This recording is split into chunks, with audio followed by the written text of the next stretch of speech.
Good evening, welcome to 7 PM live show. రాష్ట్ర విభజన ప్రక్రియ ఆగిపోతుందని సీమాంధ్ర నాయకులు బలంగా విశ్వసిస్తున్నారు. రాష్ట్రపతిని కలిసి అదనంగా సమయం తీసుకుని అసెంబ్లీలో చర్చకు రాకుండా చేసి పార్లమెంటుకే బిల్లు వెళ్లకుండా చేస్తామంటున్నారు. ఇదొక వైపు అయితే, రెండో వైపున కేంద్ర ప్రభుత్వం రాష్ట్ర స్థాయిలో ఉన్న ఉద్యోగులు ఎంతమంది ఉన్నారు, వారికి సంబంధించిన వివరాలు సేకరిస్తున్నది. విభజన సందర్భంగా ఏ ప్రాంతానికి సంబంధించిన వారు ఎంతమంది ఉన్నారు, ఎవరెవరిని ఎక్కడెక్కడికి పంపించాలి అనే విషయాలపైన సమగ్రంగా అధ్యయనం చేస్తున్నది, వివరాలు సేకరిస్తున్నది. దీనిపైనే వివిధ రాజకీయ పార్టీలు, ఉద్యోగ సంఘాల నాయకులు చెప్తున్న లెక్కలు వేరువేరుగా ఉన్నాయి. ముఖ్యమంత్రి లెక్కలు వేరువేరుగా ఉన్నాయి. కానీ ఇవాళ వాస్తవం తెలుస్తున్నది. కాబట్టి ఈ వాస్తవంలో ఏ ప్రాంతంలో ఎంతమంది ఉద్యోగులు, విభజన తర్వాత ఎవరు ఎక్కడికి వెళ్లాల్సి ఉంటుంది, కాన్స్టిట్యూషన్ ఏం చెప్తుంది, అదేవిధంగా ఉద్యోగులకు సంబంధించిన నిబంధనలు ఏం చెప్తున్నాయి, ఇదే ఇవాళ చర్చలో పాల్గొనేందుకు టీఎన్జీఓల నాయకులు ప్రధాన కార్యదర్శి రవీందర్ రెడ్డి గారు, అదేవిధంగా సచివాలయం ఉద్యోగుల సంఘం టీఎన్జీఓ నాయకులు శ్రవణ్ కుమార్ గారు, సీమాంధ్ర గజెటెడ్ ఉద్యోగుల సంఘం నాయకురాలు పద్మావతి గారు ఉన్నారు. ముందుగా రవీందర్ రెడ్డి గారు, ఇవాళ ఉన్న ఈ పర్టికులర్ సందర్భంలో 3 లక్షలు, 4 లక్షలు, 7, 8 రకరకాల లెక్కలు బయటికి వస్తున్నాయి. మొత్తం ఇవాళ ఆంధ్రప్రదేశ్లో ఉన్న ప్రభుత్వ ఉద్యోగుల సంఖ్య ఎంత, విభజన జరిగితే గనక సీమాంధ్ర ప్రాంతానికి వెళ్ళవలసిన లేదా ప్రభుత్వ ఆదేశానుసారం వెళ్ళాల్సిన, ఇక్కడ వాళ్ళ ఇష్టానుసారం ఉండే కనుక ఉండే వాళ్ళ సంఖ్య ఎంత ఉన్నది? ఇవాళ అంటే ఆంధ్రప్రదేశ్ ప్రభుత్వం చూపెట్టిన లెక్కల ప్రకారం అయితే ఇవాళ 7,50,000 మంది ఉద్యోగస్తులు ఈరోజు రాష్ట్రంలో పనిచేయడం జరుగుతుంది. అంటే గతంలో 12,50,000 మంది ఉన్నటువంటి సంఖ్య ఈరోజు 7,50,000కే తగ్గడం జరిగింది. వాస్తవం ఏంటంటే ఈరోజు తెలంగాణ ఉద్యమం జరిగింది, తెలంగాణ ఉద్యమం వచ్చింది కూడా ఇక్కడ ఈ ప్రాంత పట్ల వచ్చినటువంటి వివక్షల వ్యతిరేకం కారణంగా, అట్లాగే ఈ ప్రాంత నిరుద్యోగులకు, ఉద్యోగస్తులకు జరిగినటువంటి అనేక అన్యాయాలకు వ్యతిరేకంగా మాత్రం ఈరోజు ఉద్యమం రావడం. అంటే ఈరోజు అందరూ కూడా చెప్పడం జరుగుతుంది ఏంటంటే, ఈ దేశం లోపల రాష్ట్రాల విభజన జరిగినప్పుడు ఉద్యోగస్తుల విభజన కూడా డిపార్ట్మెంట్ ఆఫ్ పర్సనల్ ట్రైనింగ్ చూస్తానని చెప్పడం జరుగుతూ ఉంది. వాస్తవం ఏంటంటే ఈరోజు మిగతా రాష్ట్రాలకు ఇక్కడ ఆంధ్రప్రదేశ్ రాష్ట్రానికి చాలా తేడా ఉంది విభజన విషయంలో. ఎందుకంటే ఇక్కడ ఏంటంటే తెలంగాణ ప్రాంతానికి సంబంధించినటువంటి అనేక ఉద్యోగాలు ఈరోజు 610 వయలేషన్ ద్వారా, ప్రెసిడెన్షియల్ ఆర్డర్ వయలేషన్ ద్వారా అనేక ఉద్యోగాలు కొల్లగొట్టబడినాయి. కాబట్టి ఇక్కడ ఉద్యమం అనేది కొనసాగడం జరిగింది. దాదాపు ఏంటంటే ప్రభుత్వ అధికారులు కావచ్చు, ముఖ్యమంత్రి గారు చెప్పిన లెక్క ప్రకారం దాదాపు ఏంటంటే ఈ ప్రాంతం లోపల ఈ విభజన జరిగితే 150,000 మంది ఉద్యోగస్తులు వెళ్ళిపోవాల్సి ఉంటుందని చెప్పి స్వయాన ముఖ్యమంత్రి గారే చెప్పడం జరిగింది. అంటే ఈరోజు లెక్కలు చెప్తున్నాయి ఏంటంటే ప్రభుత్వాలే చెప్తా ఉన్నాయి. అంటే 150,000 మంది ఈరోజు అక్రమంగా ఈ తెలంగాణ ప్రాంతంలో పనిచేస్తున్నారనేది ప్రభుత్వమే ధృవీకరించడం జరిగింది. మరి ఇటువంటి విభజన జరిగినప్పుడు, ఎందుకంటే మిగతా రాష్ట్రాల్లో విభజన జరిగినప్పుడు సరే అక్కడ ఆ ప్రాంతంలో ఉన్నటువంటి దామాషా పద్ధతి ప్రకారం కావచ్చు, ప్రజల యొక్క దామాషా పద్ధతి ప్రకారం చేస్తడం జరిగింది. అంటే ముఖ్యమంత్రి చెప్తున్న లెక్క ఒకటి, గిరిజన కమిషన్, జయభారతి కమిషన్ వీటి చెప్పిన లెక్క ఒక రకంగా ఉంది.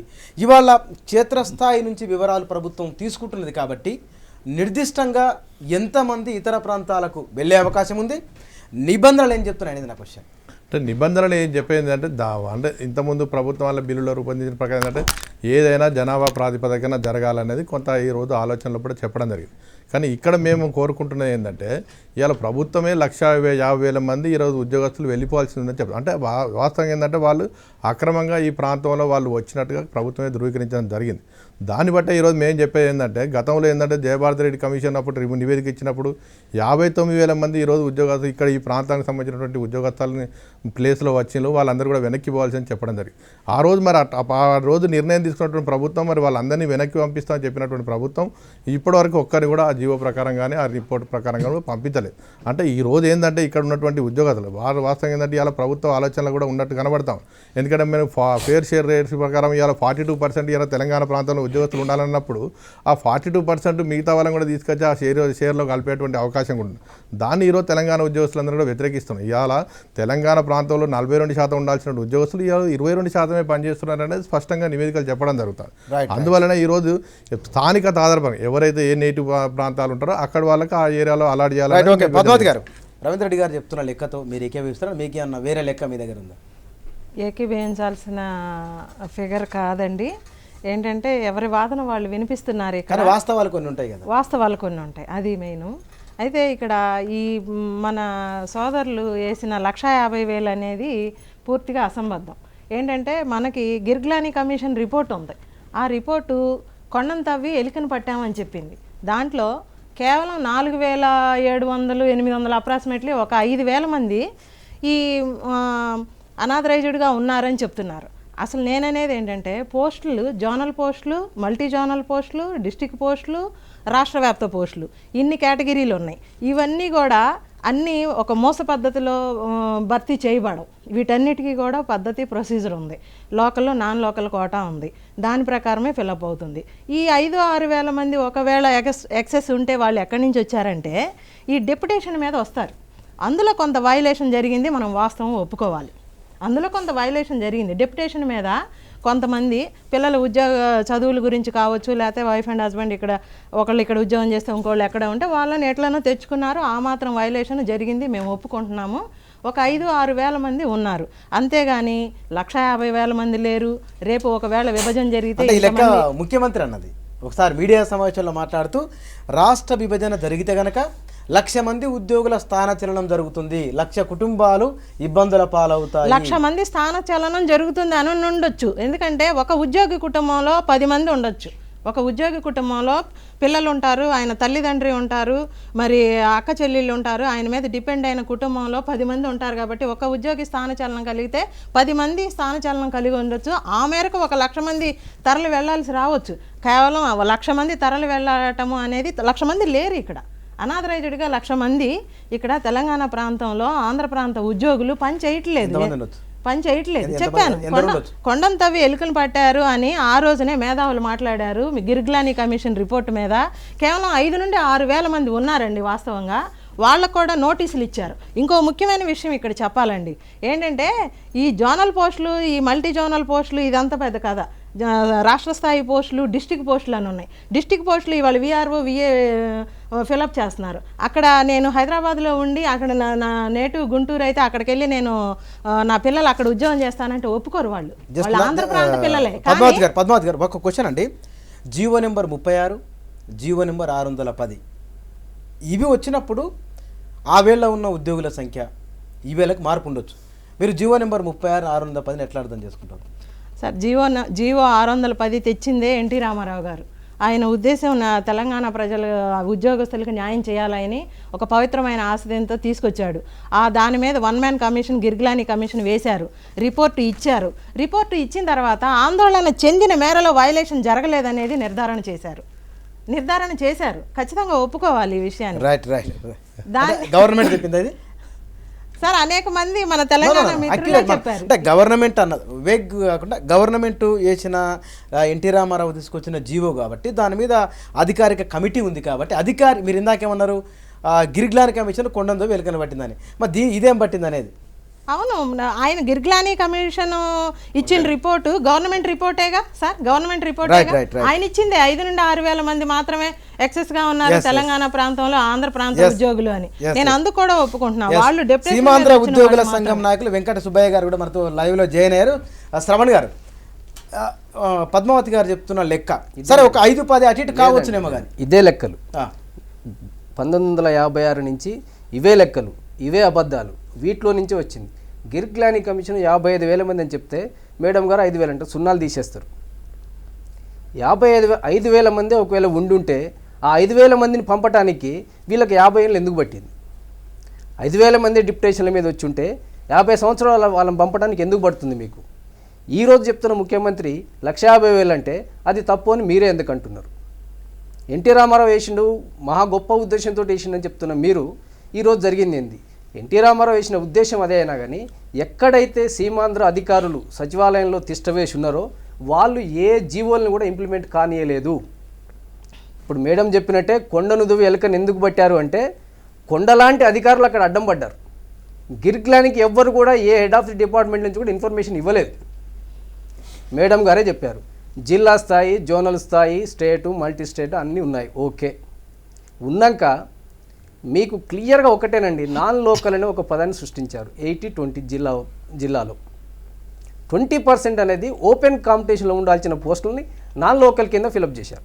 అంటే నాన్ లోకల్ వాళ్ళు మాత్రమే ఆ 20%కి రావాలి. ఎన్ని డిపార్ట్మెంట్లలో ఉంది అట్లా? మొత్తం స్టేట్ లెవెల్ మీకు అన్ని జిల్లాల్లో జరిగింది. అట్లా ఎంతమంది ఉండొచ్చు ఉద్యోగులు? ఇప్పుడు అదే లెక్కలు 1,55,000 మనం చెప్తున్నది అది.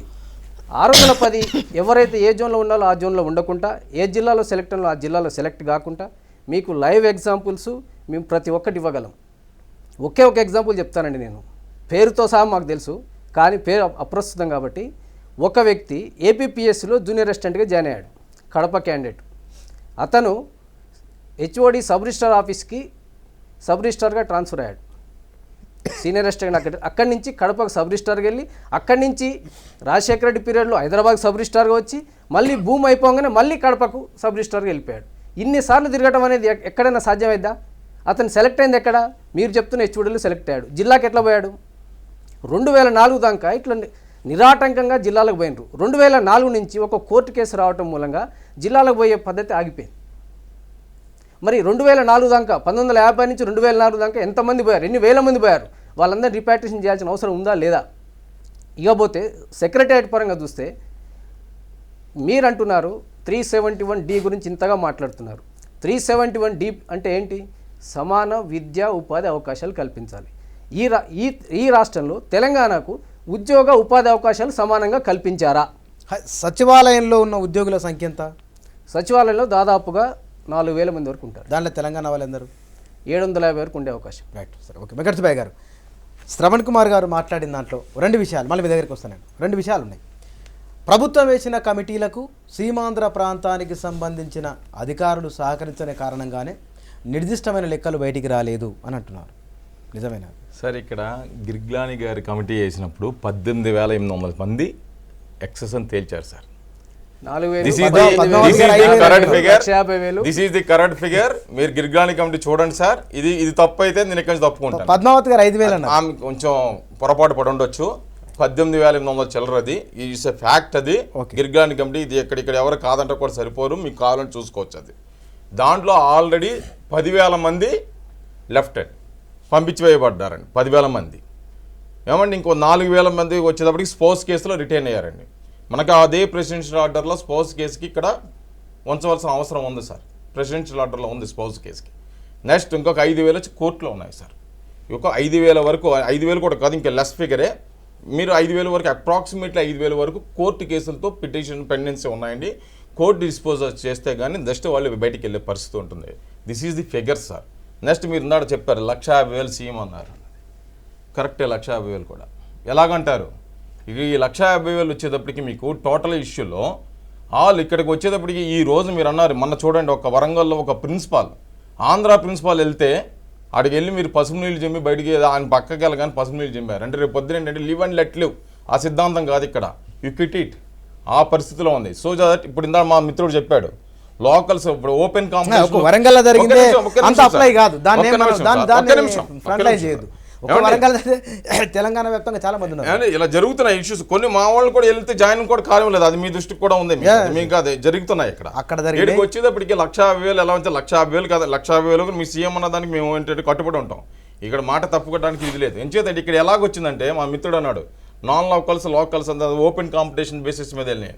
ఈ విధంగా ఇప్పుడు గిర్గ్లాని గారి కమిటీ రిపోర్ట్లోనే మిగతా రిమైనింగ్ 10 డిస్ట్రిక్ట్స్లో ఈ యొక్క ఏదైతే ఓపెన్ కాంపిటీషన్ అండి, లోకల్ అనండి, నాన్ లోకల్ అనండి, 6-7% మధ్యలో మాత్రమే ఉన్నారన్నారండి. సో ఇవన్నీ కలుపుకుంటే ఆయన సీఎం గారు చెప్పింది లెక్క అదండి సార్. వీళ్ళు కూడా బయటికి వెళ్ళి అంటే ఈ రోజు వీళ్ళు కూడా మీరు బయటికి పంపే పరిస్థితి ఉందని చెప్తున్నారు. ఏంటంటే మీరు లివ్ అండ్ లెట్ లివ్ అంటే మీరు ఏం ప్రాబ్లం లేదు సార్. ఇక్కడ యు క్విట్ ఇట్ అంటున్నారు. ఇక్కడ ఈ క్విట్ ఇట్ అన్నప్పుడే వీళ్ళందరూ బయటికి వెళ్ళే పరిస్థితి ఉంది కాబట్టి ఉంది. నెక్స్ట్ ఇంకోటి ఉంది, సెక్రటేరియట్లో అంటున్నారు. సెక్రటేరియట్లో లేదండి, it's open competition for ever one. అది ఎవరైనా ఏమండి ఫేర్ షేర్ అనేది మీరు క్రియేట్ చేసుకోవద్దు. మీరు ఏదో ఒక మాట చెప్పేసి అంటే కాదండి. ఒకే ఒక ముక్కు ఉందండి, 12.5 కోటాలో మాత్రమే రీసెంట్ గా వీళ్ళు స్ట్రైక్ చేసినప్పుడు మన టీఎన్ మన తెలంగాణ వాళ్ళు స్ట్రైక్ చేసినప్పుడు పర్టికులర్ అదొక ఆర్డర్ మాత్రం ఇష్యూ చేశారు.